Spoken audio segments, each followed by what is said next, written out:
This is my own derivation of Dr. McDougall's rice diet. It's used just to give my body and my mind the sugar it needs while allowing me to stay close to a fasted state. Now I know, there's not much food here. There's not many calories here. There's probably in all about 800 calories, if that. That's not the point. So you're not going to die if you don't have enough calories some days. The idea is to give your brain the sugar it needs and your body the satisfaction it needs to keep going without overtaxing yourself. This is one of the best ways to fast. It is a high-carb fast. Now, I don't want to hear from anybody, well, there's not enough protein, you're going to lose muscle, because that's complete nonsense.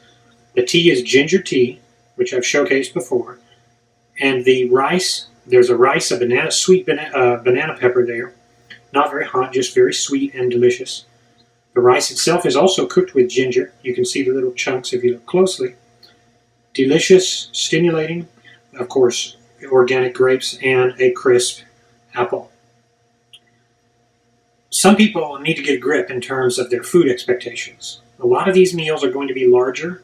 A lot of these meals are going to be smaller. This is an example of what I, for lack of a better term, a healing rice regimen.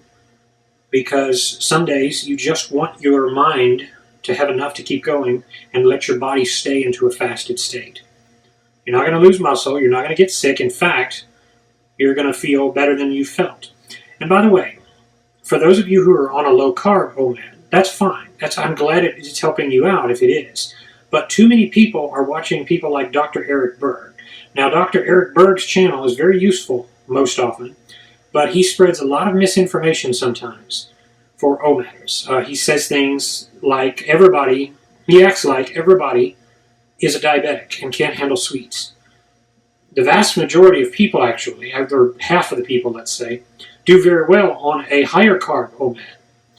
So don't get in your head that you just can't, anything with carbs in it and you won't lose. Some people, like myself, do far better with a higher starch, higher carb regimen because we have a normal working metabolism and a lot of brain function starvation, basically.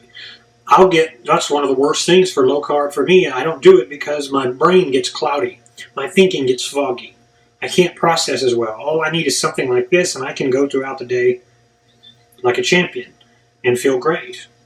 Maybe you can't. That's okay. You have to learn your body.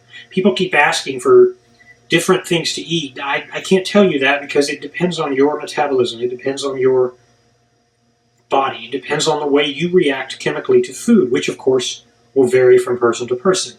So don't follow, myself included, don't follow any YouTuber or any diet person without checking yourself because as Krishnamurti expressed, usually the answers are within you. That's true of most of life's questions. The answers are within you. It's just a matter of looking within. In this case, this is a great way to de-stress, stay in your plan, and to get your body and your brain the sugar that it needs without going too heavy on anything else, on any proteins, which can disturb a carb fast, a higher carb fast. You don't want to combine. Go back to my other video, which I'll link to, on the way to keep blood sugar spikes the lowest and to keep your productivity to highest is to do either high protein or high carb, but not both. Try this, and you'll find that your day will end up being a lot more productive.